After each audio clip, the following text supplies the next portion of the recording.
We are now living in a world where the historical political system, the one that was built after 1945, some people call it the liberal world order. I don't really like that term because it sounds kind of mushy. But the order that has existed since 1945, the one that was somewhat based on the UN, that was based on a set of rules and treaties, that order has begun to break down.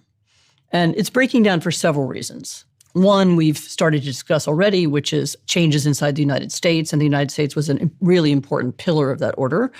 But it's also breaking down because the autocratic powers, Russia, China, Iran, Venezuela until recently, and others, have been challenging that order for a while themselves. They didn't like the American dominance of international politics in the conversation. They were competing with America at a strategic level, but also in what is really a war of ideas. So let's go back to autocracy and democracy.